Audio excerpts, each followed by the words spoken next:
If you're in the food service or hospitality game, you've probably switched over to those eco-friendly PLA straws. You know the ones. It feels like an easy win for your sustainability goals, right? But what if I told you that choice, that very popular choice, is hiding some serious risks for your business? Well, today, we're going to peel back the curtain on this seemingly simple product. To really get why this is such a big deal, you have to see the scale of the problem we're all trying to solve. The OECD projects that if we just keep doing what we're doing, global plastic use is going to hit over 1.3 billion tons by 2060. Yeah, billion.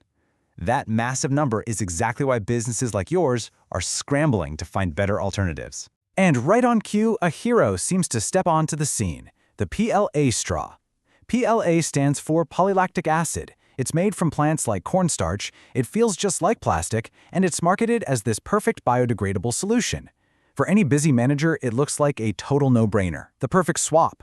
And that gets us right to its core appeal. It's all about that eco-friendly promise.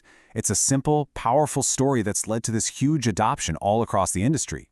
I mean, you can see the appeal. It's a fast, very visible way to hit your sustainability targets. It feels good, your customers see you doing the right thing, and it looks like you're solving a massive environmental problem. But is the reality really that simple? Well, here's the part of the story that often gets left out of the brochure. Let's call it the composting catch. And this, right here, is where that simple solution gets, well, pretty complicated. So what is the catch, exactly? I mean, it's made from plants, right? Shouldn't it just break down, go back to the earth? Well, turns out, not quite. Here's the thing. PLA doesn't just biodegrade like an apple core or a banana peel. No way. It needs a very specific process called industrial composting. We're talking sustained high temperatures, between 50 and 70 degrees Celsius for months on end.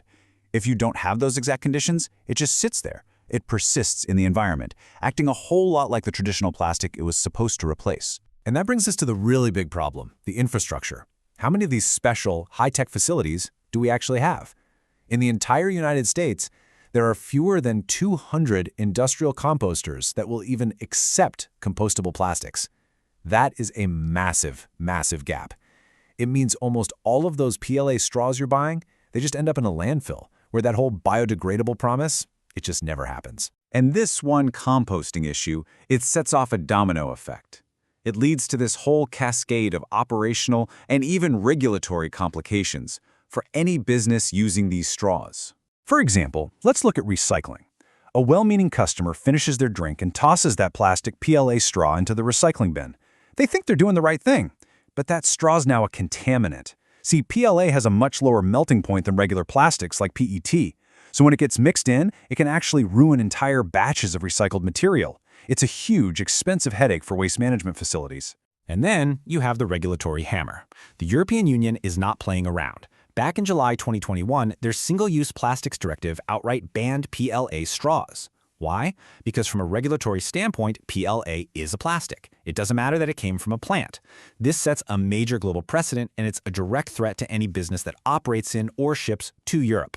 So let's just line up the risks here, because they're serious. Suddenly you're facing accusations of greenwashing. You're potentially locked out of the entire EU market.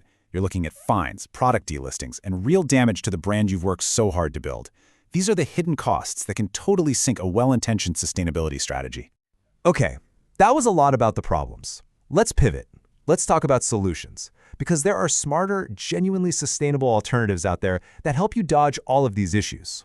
Look, this isn't about giving up on sustainability. Not at all. It's about getting smarter. It's about looking at the options that are truly viable and making a more strategic choice for your business. This chart is really important for anyone making these decisions. Just look at compostability.